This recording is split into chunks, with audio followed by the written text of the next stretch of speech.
வணக்கம் மக்களே, இன்றைக்கி வந்து நம்ம நண்டு கிரேவி மசாலா தான் செய்ய போகிறோம். பார்த்துடுங்க பாருங்கள், நண்டு எந்த பெரிய நண்டு நண்டாக இருக்குன்னு பாருங்கள். விலை தான் ஜாஸ்தி பார்த்துடுங்க, ஏகப்பட்ட விலை. ஆசைப்பட்டுக்கு இன்னைக்கு ஒரு நாள் தானே ஆசைப்பட்டுக்கு வாங்கி வச்சுருக்கோம். சூப்பராக இருக்குது. என்ன நண்டுன்னு தெரில, நல்லா பெரிய பெரிய நண்டாக இருக்குது பார்த்துடுங்க. காலை இங்கே பாருங்க எவ்வளோ பெருசாக இருக்குதுங்க. நல்லா கழுவி சுத்தம் பண்ணி வச்சாச்சு பார்த்துடுங்க. இதுதான் நம்ம கிரேவி செய்ய போகிறோம். இது வந்து மிக்ஸில் போட்டு என்னமோ அரைக்கணும் பார்த்துடுங்க இந்த மசாலாவை. சரியா அரைச்சிட்டு வந்து என்னென்ன மசாலாலாம் சேர்த்துன்னு சொல்லிட்டு சொல்லுதேன் பாருங்கள். பாருங்கள், மசாலா வந்து நம்ம குறப்பாக அரைச்சிட்டோம் பார்த்துடுங்க.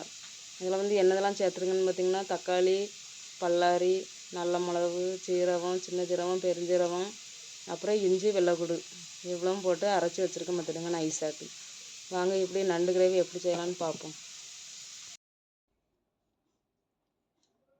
மக்களே, நண்டு கிரேவி செய்யறதுக்கு ஃபஸ்ட்டு வந்து இந்த பெரிய பானையை வச்சாச்சு பார்த்துடுங்க. இதுக்கப்புறம் சட்டி நல்லா சூடாயிட்டு எண்ணெய் ஊற்றிக்கிடுவோம். கொஞ்சம் காண்டு ஊற்றிக்கிடுங்க. கொஞ்சம் ஊற்றியாச்சு. எண்ணெய் சூடாகட்டு. பார்த்திங்கன்னா எண்ணெய் சூடாகிட்டு பெருஞ்சீரகம் இருக்குல்ல, அதை போட்டுக்கிடுவோம். நல்லா பொரியட்டும். இதுக்கப்புறம் தான் மெயின் ஐட்டமே இருக்குது. நம்ம அரைச்சோம் பார்த்திங்களா மசாலா, மசாலாவை நம்ம அப்படியே ஊற்ற போகிறோம். கிரேவிக்கு இந்த மசாலா வந்து அட்டகாசமாக இருக்கும் பார்த்துடுங்க. இதே மசாலாவை நீங்களும் போடுங்க சரியா. இனி இது நல்லா வசங்கணும்,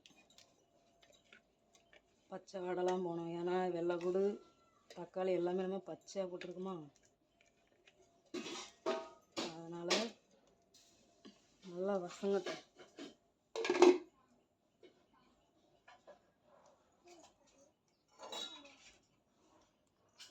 ஓகே,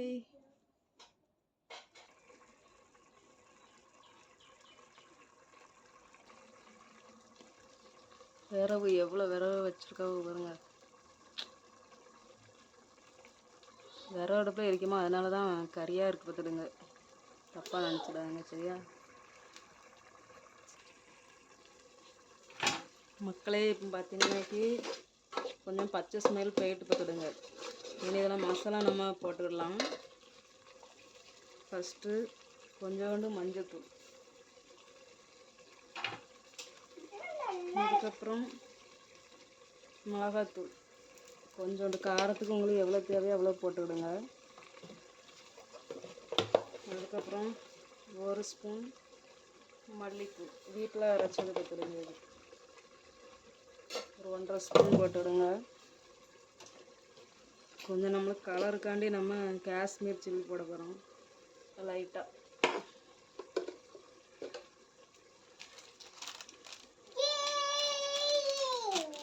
அதுக்கப்புறம் கரம் மசாலா சுத்தோலை போட்டுவிடுங்க.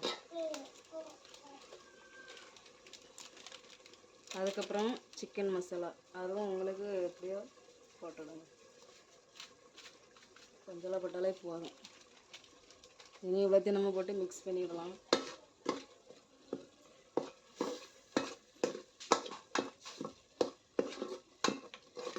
கலர்ஃபுல்லாக கிரேவி பண்ணு.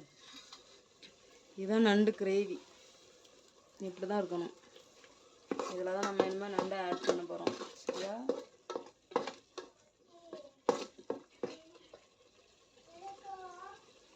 சுத்தம் பண்ணி வச்ச நண்டு அப்படியே எடுத்து போட்டுற வேண்டியதான்.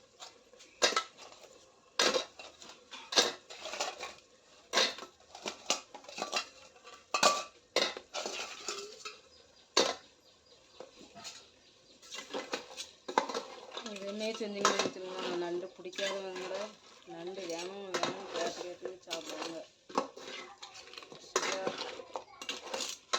போட்ட மசாலா எல்லாமே சேர்த்து விடுங்க, அப்போ தான் நல்லாயிருக்கும். வீடியோ ஃபஸ்ட்டு ஸ்கிப் பண்ணிடுவாங்க. ஸ்கிப் பண்ணாமல் ஃபுல்லாகவே பாருங்க, அப்போ தானே என்னென்ன சேர்த்து என்னென்னலாம் உங்களுக்கு தெரியும். பார்த்தீங்கனாலே தெரியுதுங்க மசாலா எப்படி இருக்குது பாருங்க. பற்றிலாம் நண்டு இனி கொஞ்சம் வேகட்டு. மூடி போட்டு மூடி வச்சாச்சு. ஏனி நல்லா கிடந்து கொஞ்சம் வேகட்டும். சரியா? வெந்ததுக்கப்புறம் எப்படி இருக்குன்னு பார்ப்போம். அப்பப்போ மூடையெல்லாம் திறந்து பார்த்து கிண்டிடுங்க. ஏன்னா விறகு அடுப்பு பற்றியெல்லாம் சட்டியில் பிடிச்சிரும். அதனால் அப்பப்போ நம்ம திறந்து பார்த்து கிண்டி பார்ப்போம். மக்களே திறந்து பார்த்துக்கிடுவோம் எப்படி இருக்குன்னுட்டு.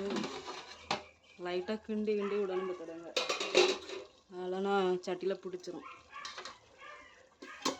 அதனால் தண்ணி எதுவுமே நீங்கள் ஊற்றவே வேண்டாம் பார்த்துடுங்க. அப்படி உங்களுக்கு ரொம்ப கட்டியாட்டு இருந்தீங்க லேசாக தண்ணி ஊற்றி வேக வச்சுருங்க. நண்டு வேகணும் பார்த்தீங்களா?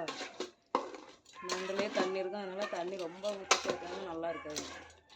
இந்த மாதிரி குழம்பு மாதிரி ஆயிடும். ஏன்னா நம்மளுக்கு நண்டு கிரேவி தான் செய்யும். சரியா? ஓகே, வேகட்டும்.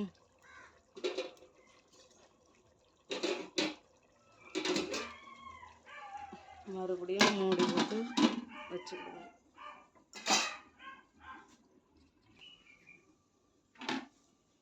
பார்த்தீங்கன்னா திறந்து பார்ப்போம்.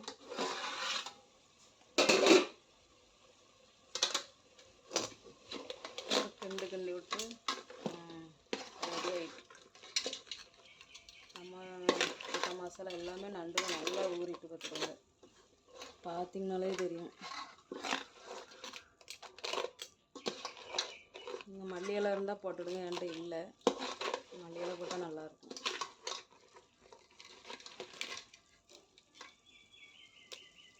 உப்பு போட மறந்துட்டேன் பார்த்துடுங்க. இப்போ கொஞ்சம் மாதிரி தான் போட்டேன் பார்த்துடுங்க. மறந்து போச்சு. நீங்கள் ஞாபகம் போட்டுடுங்க. சரியா? பாருங்கள் கிரேவி சோத்து கூட வச்சு சாப்பிட்டு பார்க்கணும். சரியா? எப்படி இருக்குது சொல்லுங்கள். செம்மையாக இருக்குல்ல? அடுப்பில் இருந்து நம்ம இறக்கி வச்சிட்டோம். நல்லா கிண்டிடணும். ஃபஸ்ட்டு மசாலா எல்லாமே சூப்பராகவே மிக்ஸ் ஆகிட்டு பார்த்துருங்க. நண்டு கூட நல்லா ஊறிட்டு. இதெல்லாம் நம்ம சோத்து கூட வச்சு சாப்பிட்டா சூப்பராக இருக்கும் கிரேவி.